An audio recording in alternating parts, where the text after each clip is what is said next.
Всем привет! Я Рафаэла Хасан.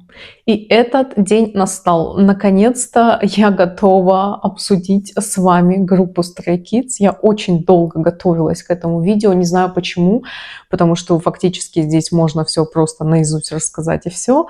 Но не знаю, как-то вот у меня не получалось, потому что я уверена уже заранее, что это получится очень длинное видео, которое заберет много энергии, но оно того стоит. Начнем с того, что я узнала про эту группу в 2020 году.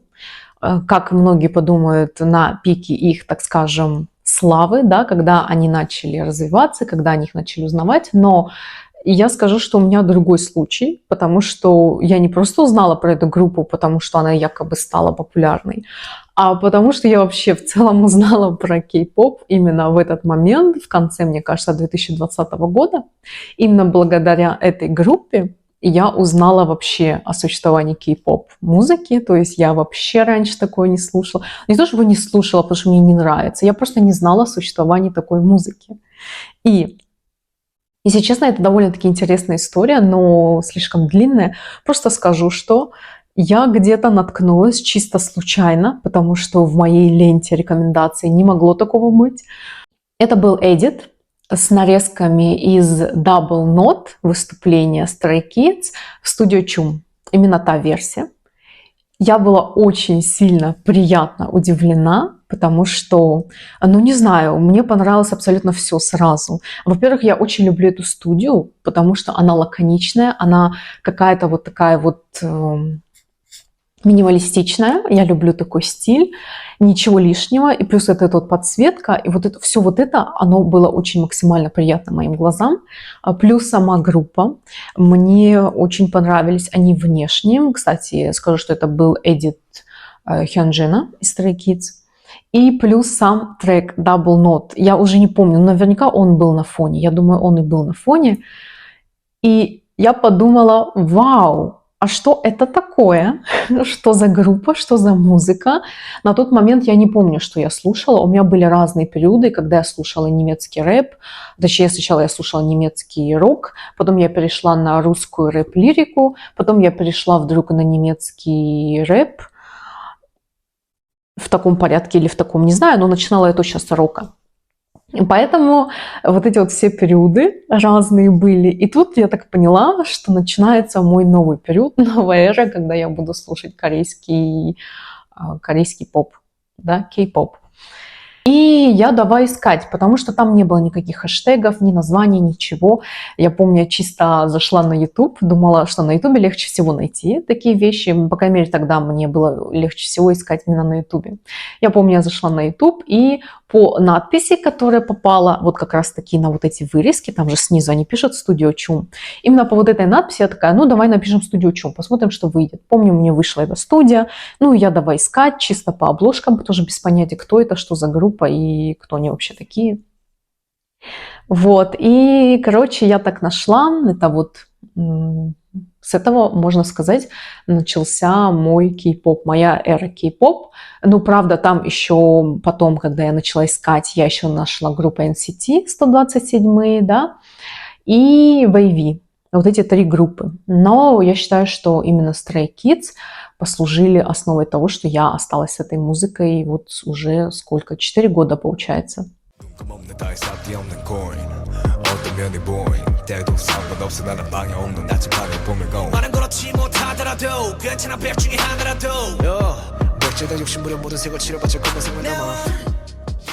Я очень-очень люблю эту группу, то есть она мне подходит абсолютно во всех планах. Мне очень сильно нравится их музыка. А знаете, бывает вот, когда тебе нравятся какие-то артисты или определенные треки, ну я уже ответила на свое предложение, определенные треки, то есть тебе, я, например, по крайней мере, не сталкивалась с таким, чтобы был какой-то артист, чье творчество мне нравилось бы на все 100%. Такого не было. Единственная группа, я помню, когда я слушала русскую рэп-лирику, которая мне нравилась, и тоже вот примерно 90-95% их треков мне нравились, это была группа Так, здрасте. Какая группа? Колибри, вот я вспомнила. Кавабанга Депо Колибри, вот. вот эти артисты, мне нравилась их музыка, действительно. Но чтобы прям на все 100% было, такого у меня никогда не было. И вот эта вот группа Stray Kids, они стали первыми для меня, чья музыка мне нравится на все 100%, вне зависимости от того, в каком стиле конкретный трек. То есть это может быть и что-то более роковое, это может быть там какие-то баллады, а я вообще не любитель баллад, не любитель вот этой всей медленной музыки, но в их случае мне нравится даже это. Чем мне больше всего привлекает эта группа? Своим стилем. У них есть определенный стиль. Я помню, я как-то раз говорила об этом в каком-то видео и даже выложила это видео куда-то, не помню, думаю, это был ТикТок. А в ТикТоке разгорелась, я бы сказала, такая дискуссия, где мне пытались некоторые люди доказать, что у Stray Kids нет определенного стиля. Мол, там, знаете, там что было? Там был трек Time Out, и я сказала в том видео, что это не типично для них. Не в том случае, что они такого никогда не писали, а в том смысле, что для меня Stray Kids, ну я и думаю, для многих тоже, это в первую очередь что-то такое, что-то очень шумное. Я считаю, что Stray Kids в первую очередь ассоциируется с шумной музыкой. Это, например, что? Это, например, God's Menu, все мы знаем God's Menu, это Double Knot тот же самый, это вот, допустим, из новых Hall of Fame, из новых, относительно новых, ладно, это Hall of Fame, из новых это там, допустим, Mountains, те же самые, но вы понимаете ход моих мыслей. Для меня в первую очередь Stray Kids это вот эта музыка. Пытались доказать, что у Stray Kids нету определенного стиля. Ну как это нет определенного стиля, если, во-первых, он есть, а во-вторых, даже сами Stray Kids в документальных фильмах, да, в которых они рассказывают, как они создавали свой альбом, как писали эти песни, они говорят о своем определенном стиле и говорят, что это для нас было нетипично, а вот это типично. Чем же меня привлекает эта группа? Эта группа меня привлекает как раз-таки своей шумной музыкой. Мне нравится их выступление, мне нравится их стиль. То есть нет такого, что иногда бывает, там группы какие-то выходят, я такая в шутку говорю, такое ощущение, как будто они в своей одежде, собственно, пришли, вот их на улице поймали, кто в чем был, в том и выступает. Вот мне, например, не нравится такое. Я люблю, когда сценическая одежда, она действительно вот видно, что люди старались, стилисты, имею в виду, старались, подбирали так, чтобы они между собой сочетались, чтобы это на них хорошо сидело, вот это вот все. И конкретно группа Stray Kids, ну это... даже больше, наверное, заслуга уже их стилистов, это та самая группа, которая очень здорово выглядит, очень классно одевается, и я в восторге, короче. Что бы я посоветовала в первую очередь послушать из творчества этой группы? Ну, во-первых, все зависит от того, какой стиль вы предпочитаете, стиль, жанр.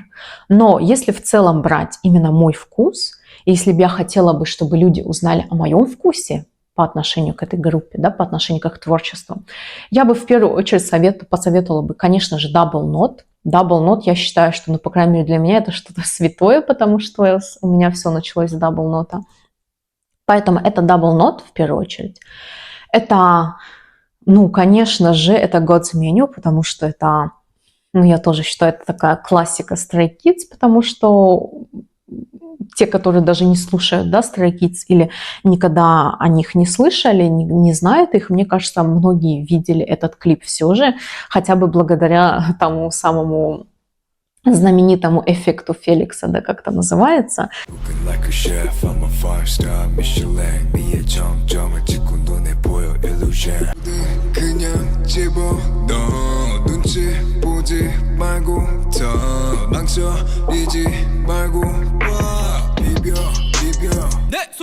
Поэтому да, Double Knot, God's Menu, плюс из... Я вдруг поняла, что я их уже перечисляла все, но мне нравится такой жанр. Ну что мне делать? Hall of Fame. Я очень люблю Hall of Fame. Я бы посоветовала бы его тоже послушать.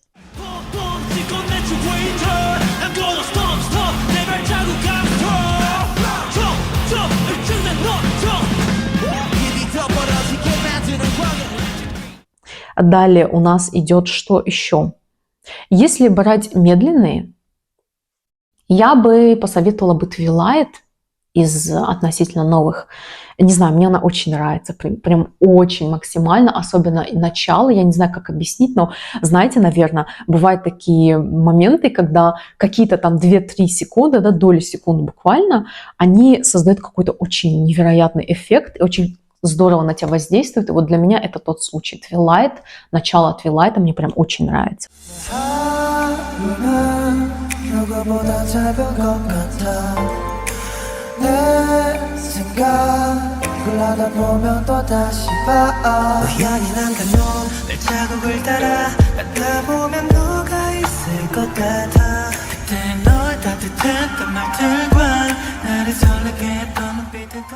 Еще из медленных мне нравится, ну, опять же, относительно медленный, я не знаю, для кого что называется медленным, это Secret.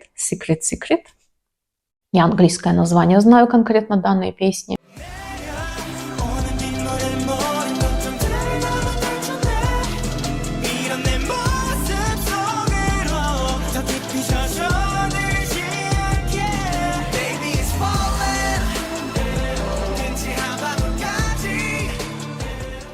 Из медленных, если возвращаться к началу, к более старым трекам, мне, кстати, очень нравится 19 и Chronosaurus. Но вот особенно 19 прям шикарно.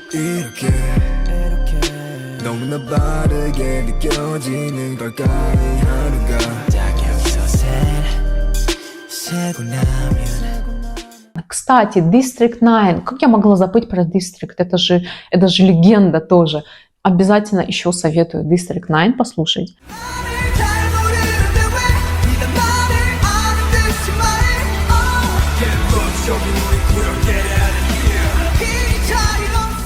Еще Мирух. Мне нравится Мирух. Точнее, знаете, что мне нравится? Мирух, Я-Я-Я и Рок. Мне нравятся эти треки, особенно если смотреть их выступления. Выступления, то есть концертные. Именно концертные версии, особенно Я-Я-Я и Рок, я обожаю их. Они такие классные, прям максимально классные. Обязательно послушайте. Я сейчас так не вспомню с разбегу, Рок это или Я-Я-Я. Наверное, Я-Я-Я, наверное. Ощущение, когда слушаешь, что там очень много партий Хана. А партии Хана для меня тут тоже что-то святое. Я обожаю его голос. Я обожаю и рэп его, и вокал его.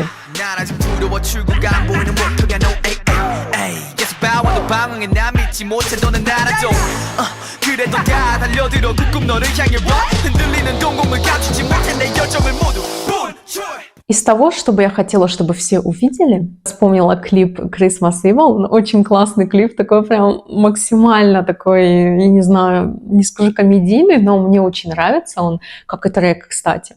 Я помню еще, когда вышел только тизер, мне кажется, отдельный был тизер с партией, с кусочком, где именно Феликс поет, и, ну, он отличается, вот этот кусочек, эта партия, она отличается от общего трека. И...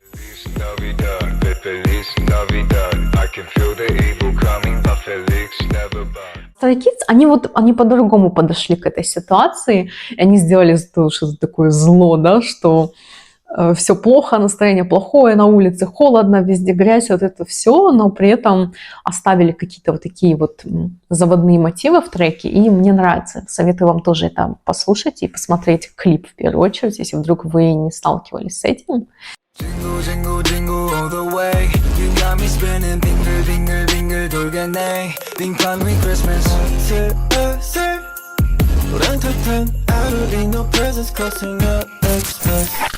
У них очень много классных, красивых клипов, вот реально классных, они насыщенные, там очень много деталей, там очень много событий происходит. Например, это такие клипы, как «Рак», да, или там, допустим, «S-Class», там какие еще есть клипы такие же, «Maniac» тот же самый.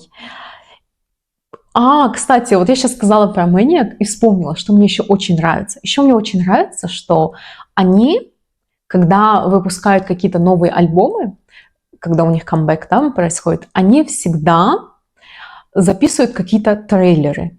к альбому, да, так скажем. И, знаете, это не просто трейлер, показать там, что будет в этом альбоме, там короткие дать треки, да, кусочки, не просто там, не знаю, рассказать. Они, я считаю, что снимают прям мини какие-то фильмы.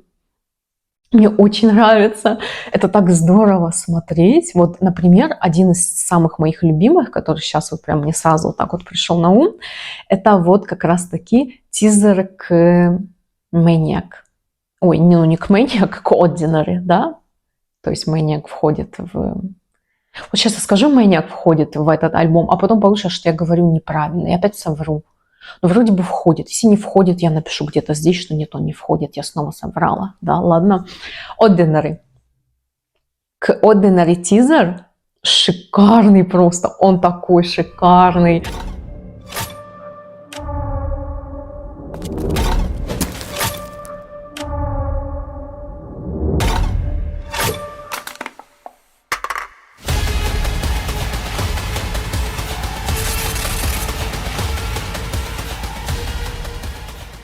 Они там такие классные, у них такие классные образы, они там такие красивые, и все такие, как будто, знаете, какой-то такой как мини-ужастик, но не все, кроме Феликса, да, бедный Феликс, бедный Феликс, получается, все против него как будто. Мне очень нравится этот тизер, он очень-очень классный, и, кстати, точно такой же восторг я испытывала, когда посмотрела тизер к чему?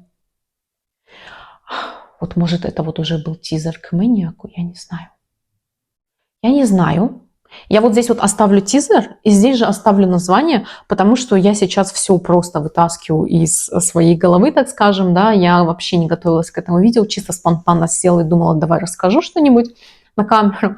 Поэтому тизер, где самое главное, о чем я сейчас подумала, это Банчан, у которого такая истерика случается, и он агрессивно начинает бить по клавишам по фортепиано.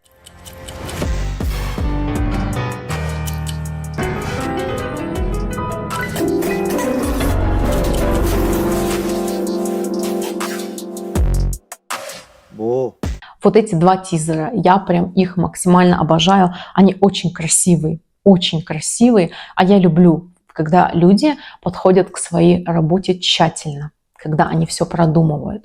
И, кстати, вот я сказала, продумывают, подходят тщательно, и я вспомнила другой еще один пункт, по которому мне нравится эта группа. Почему? Потому что они сами себе пишут песни. То есть у них и так все здорово, все и так классно. И, казалось бы, куда еще дальше, да? Куда еще дальше? Только облака, как говорится, только небеса. Но нет, можно, оказывается, еще самому писать музыку. Не только музыку, слова в том числе. То есть они сами пишут слова, они сами пишут музыку. Понятное дело, что им кто-то помогает, но 90, мне кажется, я считаю, 90% их музыки создают они же сами, Stray Kids. И это мне очень сильно нравится. Я очень уважаю их за это. И, возможно, поэтому мне и нравится их творчество, и, возможно, поэтому у них такая классная музыка, потому что они ее создают сами. И когда человек создает что-то сам, он вкладывает в это душу, он пытается все, знаете, вот так вот до блеска, все идеально сделать. Если немножко отойти от их творчества и поговорить чисто об их взаимоотношениях, конечно, можно сказать, и обычно хейтеры любят так говорить, но не только хейтеры, не знаю, люди так устроены, наверное, что это все напускное, что это все фан-сервис, да, что не факт, что у них такие же хорошие отношения за этим, да, как бы, когда камера отключается, не факт, что у них отношения такие хорошие, но я считаю, что невозможно постоянно притворяться. Можно улыбаться, можно пытаться там, знаете, там слова подбирать, но невозможно 24/7 контролировать выражение лица и какие-то вот шуточки, вот это вот все. То есть я считаю, что они могут быть не на 100% такие же, как на камеру, я имею в виду именно их взаимоотношения друг с другом. Так-то они могут быть, характер у них может быть другой в жизни, что угодно.